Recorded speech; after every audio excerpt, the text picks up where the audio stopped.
ಅವುಗಳನ್ನು ಓಡಿಸುವ ಮಾತ್ರ ಜ್ಞಾಪಕವಾಯಿತು. ನಿಮ್ಮಲ್ಲಿ ತಂತ್ರ ಇದೆಯಾ?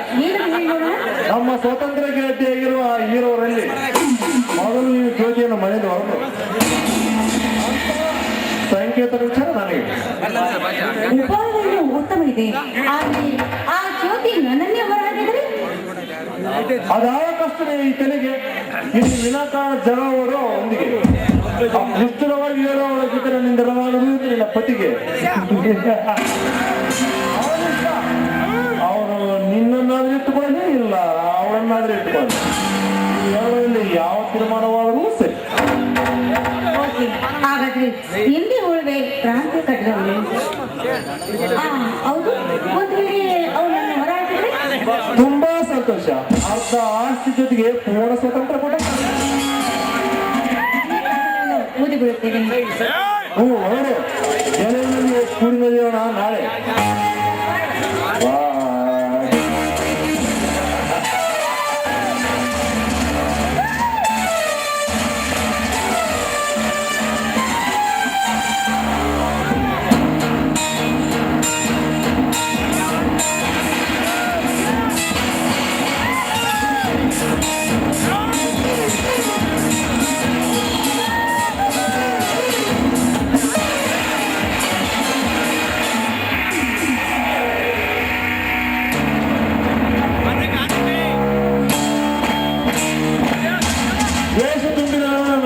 ಜೊತೆಯಿಂದ ನಂಬಿ ಸಂಕೇತ ಹೃದಯಕ್ಕೆ ಧಿಕ್ಕಾರ ಹಾಕಿದ್ದಾಳೆ ಈ ಚಾಂಚಲೆ.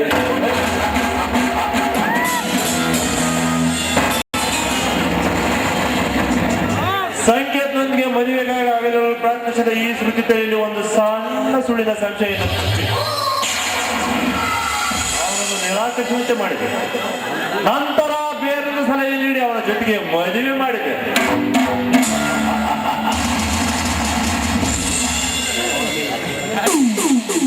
ಅವಳ ಮೇಲೆ ನನಗೆ ನಿಜವಾದ ಪ್ರೀತಿ ಇದ್ದರೆ ನಾನು ಆ ಮದುವೆ ನಿಲ್ಲಿಸಿ ನಾನು ಅವಳ ಕೋಳಿಗೆ ತಾಳಿ ಕಟ್ಟುತ್ತಿರಲಿಲ್ಲವೇ? ನಾನು ಪ್ರೀತಿಸಿದರೆ ನಾನು ಯಾವ ತಾನೇ ಬೇರೆ ವ್ಯಕ್ತಿಗೆ ಮದುವೆಯಾಗು ಎಂದು ಹೇಳಬಹುದು. ಅಷ್ಟು ದೇವಿ ಮತಿಗೇಡಿ ಹೆಣ್ಣು ನನ್ನ ಸಲಹೆ ಸರಿಯಾಗಿ ಸಂಕೇತನೊಂದಿಗೆ ಮದುವೆಯಾಗಿ ನನ್ನ ಸಂಘ ಸುಖದಿಂದ ಸಂತೃಪ್ತಳಾಗುತ್ತಿದ್ದಾಳೆ.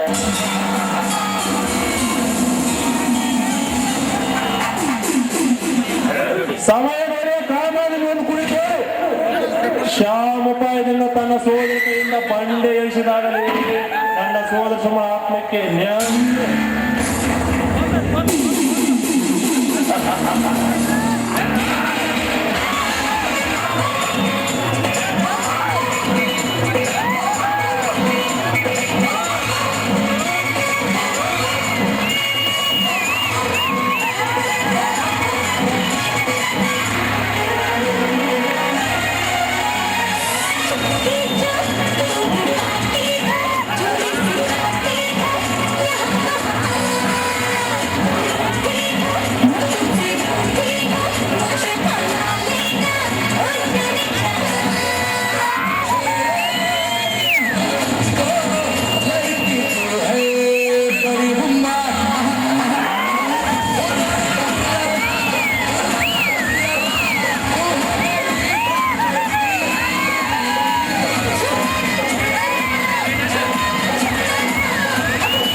ಯಾಕಪ್ಪ?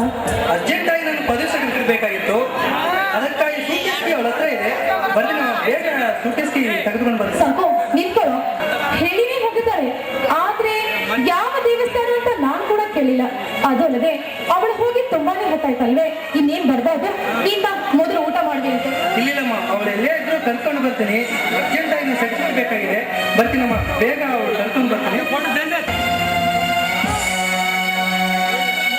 ಅಯ್ಯೋ ದೇವ್ರಿ, ಈ ಮನೆಯಲ್ಲಿ ಯಾರನ್ನು ಲೆಕ್ಕಿಸದೆ ಸೊಕ್ಕಿನಿಂದ ಮೆರೀತಾ ಇರೋ ದುರಹಂಕಾರಿ ಎಲ್ಲಿ ಹೋಗಿದ್ದಾಳೆ ಅನ್ನೋದನ್ನ ಗೊತ್ತಾಗದೆ ದೇವಸ್ಥಾನಕ್ಕೆ ಅಂತ ಸುಳ್ಳು ಹೇಳ್ಬಿಟ್ಟೆ. ಸಂಕು, ನೀವ್ ತಿಳಿದುಕೊಂಡ ಹಾಗೆ ಶ್ರುತಿ ನನಗೇನು ಹೇಳಿ ಹೋಗಿಲ್ಲಪ್ಪ. ಅವಳು ದೇವಸ್ಥಾನಕ್ಕೆ ಕೂಡ ಹೋಗಿಲ್ಲ. ಅವಳಿಗೆ ನನ್ನ ಮೇಲೆ ಸ್ವಲ್ಪ ಕೂಡ ಗೌರವ ಇಲ್ಲ. ಯಾವಾಗ ನೋಡಿದ್ರೋ ನಮ್ಮಿಬ್ಬರ ಬಗ್ಗೆ ಸಂಶಯ ಪಡೋ ಅವಳು ಇನ್ನು ಮುಂದೆ ನಮ್ಮ ಜೊತೆ ಹೊಂದಿಕೊಂಡು ಹೋಗ್ತಾಳನ್ನೋ ವಿಶ್ವಾಸ ನನ್ಗಿಲ್ಲ. ಸ್ವಲ್ಪ ನನ್ಗಿಲ್ಲ. ದೇವ್ರೆ, ಏನೇ ಆದ್ರೂ ಈ ಮಾತೃ ಬಂಧನವನ್ನ ಕಾಪಾಡೋ ಭಾರ ನಿನ್ನದಪ್ಪ, ನಿನ್ನದು. ಜ್ಯೋತಿ, ಯಾವಾಗ ಬಂದ್ರಿ? ಬರೀ ಅಣ್ಣ ಕುಳಿತುಕೊಳ್ಳಿ. ಪರವಾಗಿಲ್ಲಮ್ಮ. ಯಾಕಮ್ಮ ನೀವು ಕರ್ತು ಬಂದರು? ಏನಾಯ್ತು? ಹಾಗೇನಿಲ್ಲ ಅಣ್ಣ, ಒಳಗಡೆ ತುಂಬಾ ಹೊಗೆ ಅಲ್ವೇ, ಅದಕ್ಕೋಸ್ಕರ. ಸರಿ. ಎಲ್ಲಿ ಶ್ರುತಿ ಸಂಕೇತ ಕಾಣ್ತಾ ಇಲ್ಲ? ಅವರು ದೇವಸ್ಥಾನಕ್ಕೆ ಹೋಗಿದ್ದಾರೆ, ಇನ್ನೇನ್ ಬರ್ಬೋದು. ನೀನ್ ಬಾ, ನಾ ಕುಳಿತು ನಿಮ್ಗೋಸ್ಕರ ಕಾಫಿ ತರ್ತೀನಿ.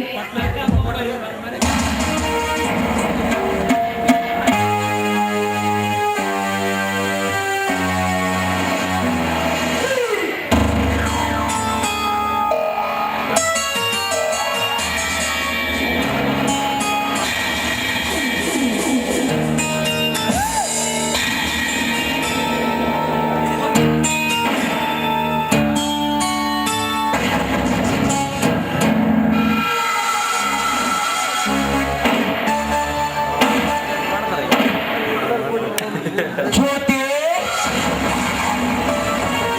ಬರೀ ಕಾಫಿ ತಿಂಡಿಗಳ ಸತ್ಕಾರದಿಂದಾಗುವ ನನ್ನ ಆತ್ಮಕ್ಕೆ ತೃಪ್ತಿ. ಕಣ್ಣು ಕುಕ್ಕುವ ನಿನ್ನ ದೇಹ ಕಾಂತಿಯನ್ನು ಅರಿಯುತ್ತಿರುವ ಅನುರಾಗದ ಅಭಿಷೇಕದಿಂದಲೇ ನನಗೆ ತೃಪ್ತಿ.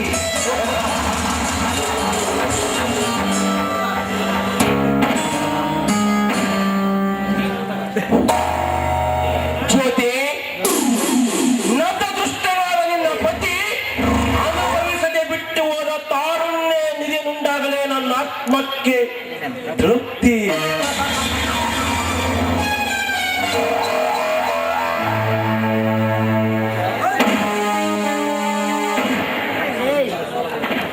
ಸಂತೋಷದಿಂದ ಸರಳವಾಗಿ ನೀ ಬಡಿಸಿದರೆ ಸರಿ.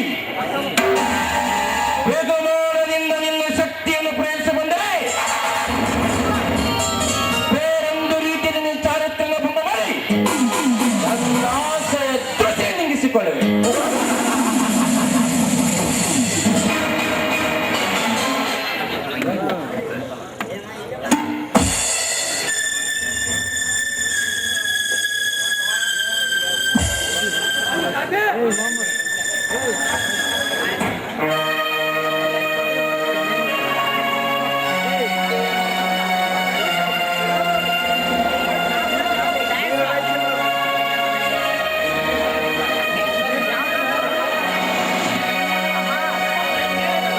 ಜ್ಯೋತಿ, ಅಂದಾಗೆ ಶ್ರುತಿ ಸಂಕೇತ ಅವರ ದಾಂಪತ್ಯ ಜೀವನ ಹೇಗೆ ನಡೆದಮ್ಮ?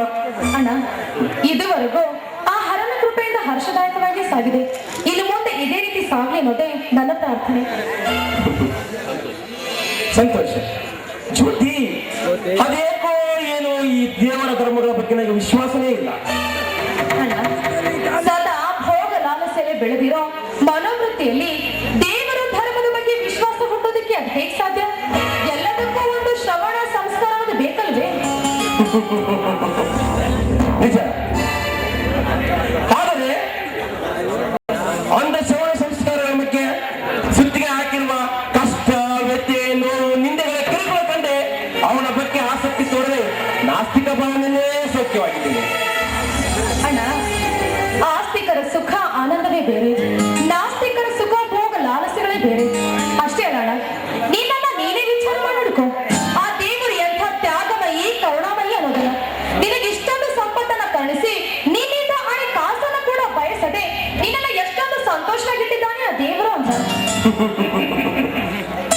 ನಾನು ಶ್ರಮಪಟ್ಟ ಗಳಿಸಿರುವ ಶ್ರೀಮಂತಿಕೆಯನ್ನು ದೇವರು ಕೊಟ್ಟಿದ್ದಾನೆ ಎಂಬ ನಿಮ್ಮ ಬಿಗು ಅಭಿಮಾನದ ಮಾತು ತುಂಬಾ ಹಾಸ್ಯಾಸ್ಪದವೆನಿಸುತ್ತದೆ. ತನ್ನನ್ನು ಆರೈಸುವವರೇ ಅನೇಕ ವ್ಯಾಧಿ, ಅಲಕ್ಷಿಸುವವರಿಗೆ ಸ್ವರ್ಗದ ಹಾದಿ. ಇದೇ ನಿಮ್ಮ ನ್ಯಾಯವಾದಿ ದೇವರ ನೀತಿ. ನಾನೇ ಎಂಬ ಅಹಂಕಾರದಿಂದ ಮೆರೆದದ್ದೇ ಆದ್ರೆ ಅಂಥವರಿಗೆ ತಪ್ಪಲಾರದು ಯಮಶಿಕ್ಷೆ. ನೀನೇ ಅಂತ ನಂಬಿ ನಡೆದದ್ದೇ ಆದ್ರೆ ಅವರಿಗಿರುವುದು ಅವನ ಶ್ರೀರಕ್ಷೆ. ಅವರವರ ಪಾಪ ಕರ್ಮವನ್ನ ಅವರೇ ಅನುಭವಿಸಲೇಬೇಕು. ಇದು ಅವರ ತೀರ್ಪು. ತಪ್ಪು ತಪ್ಪು. ತಮ್ಮ ತಮ್ಮ ಕರ್ಮಗಳಲ್ಲಿ ಸಿಹಿ ಪದಗಳಿಂದ ಅರಿತರು ಅವುಗಳಿಂದ ಪಡೆದುಕೊಳ್ಳುವಷ್ಟು ದುರ್ಬಲರಾಗಿದ್ದಾರೆ. ತಮ್ಮ ತಮ್ಮ ಕರ್ಮಗಳಲ್ಲಿ ಕಹಿ ಫಲಗಳಿಂದ ಅರಿತರು ಅವುಗಳನ್ನು ಬಿಡುಗಡೆಯಾಗುವಂತೆ ಬಂಧಿತರಾಗಿದ್ದಾರೆ. ನೋಡು ಜ್ಯೋತಿ, ಯಾರೋ ಹೇಳಿದ್ದು ಎಲ್ಲೋ ಕೇಳಿದ್ದು ನಂಬಿ ನಡೆಯುವ ಸದಾ ಶಿಕ್ಷೆಯೇ ಸಜ್ಜೆ. ಅಂದ್ರೆ ನಿನ್ನ ವಿಚಾರದಲ್ಲಿ ಪಾಪ ಪುಣ್ಯ ಸರಿ ತಪ್ಪು ಇವುಗಳನ್ನ ಸ್ವತಃ ನಾವೇ ತಿಳಿದು ತುಲನೆ ಮಾಡಿದಾಗ ಇಡೀ ಜೀವನದ ಸುಖದ ತವರಾಗುವುದು. ಅಂಧ ಸತ್ಯ ಮೌಢ್ಯಾಚಾರ ಬಗೆಯಾದ ಅದೆಷ್ಟೋ ಜನ ನೈತಿಕರ ಮೇಲೆ ಹೇಳಲು ಬಲ್ಲೆಯ